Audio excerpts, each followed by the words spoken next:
Morning students. Geography के इस online session में आज हम वर्ल्ड्स वेटलैंड डे को देखेंगे। जैसा कि आप सभी जानते हैं कि विश्व भर में 2 फरवरी विश्व आर्द्र भूमि दिवस के रूप में मनाया जाता है और इसकी आज प्रेजेंट कंटेक्स्ट में जब बहुत सारे इन्वायरमेंटल इश्यूज इमर्ज होके आ रहे हैं ह्यूमन बींग्स के सामने, तो इसकी एक बहुत ही विशिष्ट इम्पोर्टेंस है। तो आज के इस सेशन में हम देखेंगे कि वर्ल्ड्स वेटलैंड डे क्यों मनाया जाता है और किस प्रकार हम वेटलैंड्स के कंजर्वेशन के लिए ग्लोबल एफर्ट्स कर रहे हैं। तो जैसा कि हम सभी जानते हैं कि अर्थ सरफेस अपने आप में यूनिक है, क्योंकि यहाँ पर बहुत सारी तरह के इकोसिस्टम मिलते हैं। हर इकोसिस्टम की कुछ पिक्यूलियर कैरेक्टरिस्टिक्स होती हैं जिसके कारण वो अर्थ पर हैबिटेबल अर्थ बनाने में मदद करता है। इसी कंटेक्स्ट में वेटलैंड्स भी एक खास तरह के इकोसिस्टम होते हैं जहाँ पर डाइवर्स फॉर्म ऑफ बायोडाइवर्सिटी मिलती है और साथ ही साथ ये environmental and ecological role play करते हैं, जिसके कारण इनकी बहुत इम्पोर्टेंस है। तो सबसे पहले शुरुआत करते हैं, what is the meaning of wetlands, किस प्रकार हम वेटलैंड्स को परिभाषित करते हैं। तो जैसा आप सभी जानते हैं कि 2 फरवरी का ये दिन रामसर कन्वेंशन के लिहाज से मनाया जाता है। इस दिन रामसर कन्वेंशन की ट्रीटी को साइन किया गया। अगर हम रामसर कन्वेंशन को देखें तो wetlands are areas of marshy lands, fen, peatlands, water, whether natural और आर्टिफिशियल, परमानेंट और temporary, with water that is static और flowing, fresh, brackish or salty, including areas of marine water with the depth of which is at low tide does not exceed 6 meters। तो Ramsar convention में wetlands को technically define किया गया ऐसे सारे areas, सारे marshy lands, water lands, चाहे वो नेचुरल हो चाहे आर्टिफिशियल हो, जहाँ पे या तो स्टैटिक वाटर मिलता हो या फ्लो वाटर मिलता हो, जिसकी डेप्थ जो है वो 6 मीटर से बराबर होनी चाहिए। अगर हम देखें तो वेटलैंड्स के कैटेगराइज यदि हम करें तो बहुत सारी तरह के वेटलैंड्स अर्थ सरफेस पे मिलते हैं। इसमें मैराइन जो लैंड्स हैं, जो कोस्टल एरियाज में वेटलैंड्स मिलते हैं। इसके अलावा एस्चुरियन वेटलैंड्स मिलते हैं, लेक्स में पाए जाने वाले वेटलैंड्स हैं, रिवराइन हैं। इस तरह बहुत सारी तरह के डाइवर्स वेटलैंड्स अवेलेबल हैं और ये सारे के सारे वेटलैंड्स एक यूनिक तरह की बायोडाइवर्सिटी को प्रिजर्व करते हैं। साथ ही साथ ये इन्वायरमेंट के बहुत ही इम्पॉर्टेंट रोल प्ले करते हैं, जिसके कारण हम इन वेटलैंड्स के कंजर्वेशन के लिए आज का दिन ग्लोबल एफर्ट्स के रूप में मनाते हैं। जैसा मैंने आपको पीछे बताया कि 2 February every year is celebrated as world's wetlands day to show importance of wetlands in global environment stability. हम जानते हैं कि ह्यूमन बीइंग के इंटरवेंशन के कारण अर्थ का जो इन्वायरमेंट है वो ड्रास्टिकली चेंज हुआ है। तो 2 फेब में हम उस इन्वायरमेंट में जो वेटलैंड्स के ऊपर इम्पैक्ट पड़ा है उसको हाईलाइट करते हैं, क्योंकि इस दिन 1971 में रामसर में एक इंटरनेशनल ट्रीटी साइन हुई जिसको रामसर कन्वेंशन कहते हैं। रामसर ईरान का एक शहर है जहां पर ग्लोबल एफर्ट्स के आउटकम के परिणाम स्वरूप ये ट्रीटी साइन हुई। रामसर जो है वो एक ऐसी ट्रीटी है जिसमें हम अर्थ पे पाए जाने वाले जितने भी वेटलैंड्स हैं उनको हम प्रिजर्व करें, इस तरह की मैकेनिज्म को डिवाइस किया गया है। हर साल 2 फरवरी को 1973 के बाद से एनुअल इवेंट के रूप में वेटलैंड्स डे मनाया जाता है, ताकि वर्ल्ड लेवल पे इन्वायरमेंटल कॉन्शियसनेस बढ़ाई जाए, लोगों के बीच उनको अवेयर करा जाए कि किस प्रकार ह्यूमन एक्टिविटीज़ जो हैं वेटलैंड्स के डिग्रेडेशन में, उनके रिडक्शन में एक रोल प्ले कर रही हैं। जैसा आप सभी जानते हैं कि रामसर कन्वेंशन के आने के बाद रामसर ट्रीटी से जुड़ी हुई, रामसर कन्वेंशन से जुड़ी हुई बहुत सारी जो पॉलिसीज़ हैं उनको फॉर्मुलेट किया गया।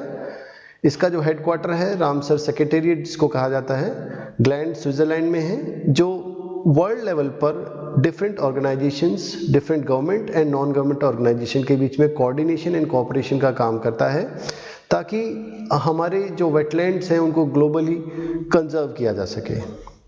रामसर कन्वेंशन के अकॉर्डिंग 1974 में कुबर्ग पेनिनसुला इन ऑस्ट्रेलिया जो है वो पहली साइट आइडेंटिफाई की गई जो वेटलैंड्स थी, जो कन्वेंशन के अंदर प्रिजर्व की गई, उसके कंजर्वेशन के लिए एफर्ट्स किए गए। ये साल और भी बहुत ज़्यादा महत्वपूर्ण है क्योंकि हम इस साल 2021 में 50 साल मना रहे हैं रामसर कन्वेंशन के कंप्लीशन के लिए, और इसलिए ये और भी इम्पोर्टेंट हो जाती है कि हम समझें कि रामसर कन्वेंशन किस तरह काम करता है और किस प्रकार वो वेटलैंड्स के कंजर्वेशन के लिए काम करता है। जिस प्रकार वर्ष 2020 में वेटलैंड डे का जो थीम था वो था वेटलैंड्स एंड बायोडाइवर्सिटी, जिसके तहत बहुत सारे प्रोग्राम्स ऑर्गेनाइज किए गए ताकि वेटलैंड्स और उनके अंदर पाई जाने वाली बायोडाइवर्सिटी को कंजर्व किया जाए, उनकी अवेयरनेस प्रमोट की जाए। 2021 में वर्ल्ड्स वेटलैंड क्लाइमेट डे का जो थीम है वो है वेटलैंड्स एंड वाटर। इसका ऑब्जेक्टिव है कि हम अवेयरनेस क्रिएट करें कि किस तरह अर्थ सरफेस पर due to human activities water is reducing, not only its quantity is reducing but its quality is also going downward. तो हम वेटलैंड डे में वेटलैंड्स की मदद से किस प्रकार वाटर की अवेलेबिलिटी को, वाटर की सस्टेनेबिलिटी को बना सकते हैं। तो ये हमारा थीमेटिक एरिया है 2 फरवरी 2021 के वेटलैंड डे का, वेटलैंड्स एंड वाटर। अब यदि हम एज अ स्टूडेंट ये बात करें कि वेटलैंड्स की क्या इंपॉर्टेंस है, तो वेटलैंड्स अपने आप में ऐसे इकोसिस्टम है जिनकी बहुत सारी यूटिलिटी है। यदि इस पर्सपेक्टिव में देखें तो सबसे पहले वेटलैंड्स जो हैं बहुत सारी बायोडाइवर्सिटी को होल्ड करते हैं, और न केवल होल्ड करते हैं बल्कि उनको सपोर्ट करते हैं, उनकी जो फीडिंग करते हैं, जिसके कारण आप देखेंगे जितने भी वर्ल्ड ओवर वेटलैंड्स हैं वो बायोडाइवर्सिटी रिच हैं। इसके अलावा जैसा मैंने पीछे बताया कि चूंकि उनमें बायोडाइवर्सिटी रिचनेस मिलती है, तो आप कह दें कि बहुत सारे लाइफ फॉर्म्स जो हैं अपनी सर्वाइवल के लिए, अपने मैकेनिज्म को आगे बढ़ाने के लिए पूरे के पूरे वेटलैंड्स पे डिपेंडेंट हैं। Wetlands large number of biodiversity को कंजर्व करती है और उनको सपोर्ट प्रोवाइड करती है ताकि वो सस्टेन कर सकें।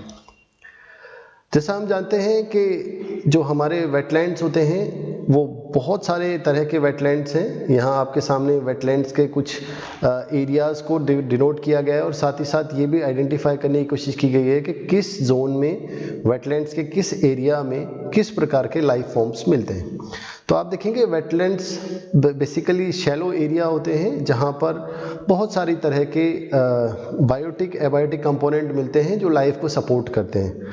जैसे जैसे हम कोस्टल रीजन की तरफ जाते हैं वैसे वैसे बड़े फॉरेस्ट्स होते जाते हैं, और जैसे जैसे हम वाटर की तरफ जाते हैं तो फिशेस मिलती जाती हैं। ये भी अपने सपोर्ट के लिए, अपने फूड के लिए, फूड चेन को सर्वाइव करने के लिए अपनी फूड की जो रिक्वायरमेंट है वो इसी मार्शी लैंड से यानी वेटलैंड से ही पूरी करती है। इसके अलावा जैसा मैं आपको बता रहा हूँ कि वेटलैंड्स बहुत इम्पॉर्टेंट हैं अर्थ पे। ये बहुत सारी स्पीशीज़ का हैबिटाट है। बहुत सारी ऐसी स्पीशीज़ हैं that are yet to be discovered, and at the same time many species जो ऑलरेडी डिस्कवर की गई हैं वो भी अपनी सर्वाइवल के लिए वेटलैंड्स पे डिपेंडेंट हैं। वो उनका हैबिटाट है, नेचुरल हैबिटाट। इसके अलावा जैसा हम जानते हैं कि वर्ल्ड ओवर बहुत सारी स्पीशीज़ बर्ड की ऐसी हैं, they tend to migrate from one climatic region to other climatic region. इन माइग्रेटरी बर्ड्स को सपोर्ट करने में भी हमारे जो वेटलैंड्स हैं उनकी एक इम्पॉर्टेंट रोल है। इसके अलावा वेटलैंड्स जो फूड चेन है उसमें भी इम्पॉर्टेंट रोल प्ले करते हैं। हमारे बहुत सारी स्पीशीज़ जो हैं अपने खाने के लिए, अपने रिप्रोडक्शन के लिए और अपने हैबिटाट के लिए पूरे के पूरे वेटलैंड्स पे ही निर्भर करते हैं।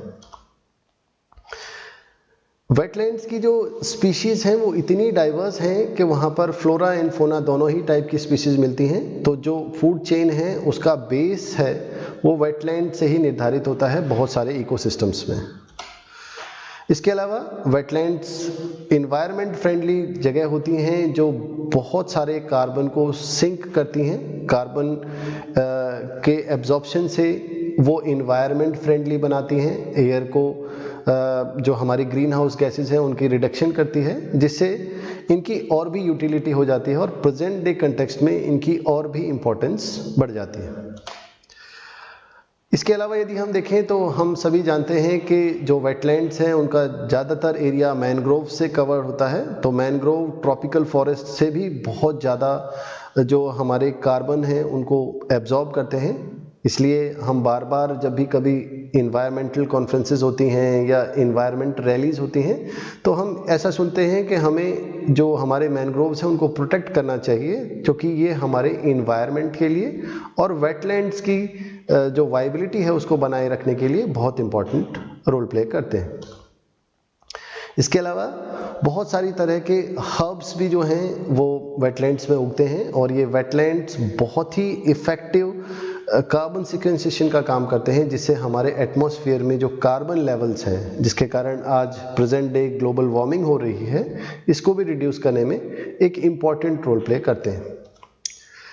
इसके अलावा बहुत सारे शैलो वेटलैंड्स होते हैं जो अपने अंदर जो CO2 है उसको इस तरह से एब्जॉर्ब करते हैं कि हमारे एटमॉस्फेयर में उनका रिलीज नहीं होती है, उसको होल्ड करके रखते हैं ताकि ज़्यादा से ज़्यादा CO2 है इस फॉर्म में रहे कि जो हमारे एयर में टेम्परेचर को इंक्रीज ना करे। इस तरह वेटलैंड्स की जो प्रेजेंट डे कंटेक्स्ट में जो सबसे ज़्यादा यूटिलिटी है कि वो हमारे एटमॉस्फेयर से कार्बन के रिडक्शन में इम्पॉर्टेंट रोल प्ले करती हैं।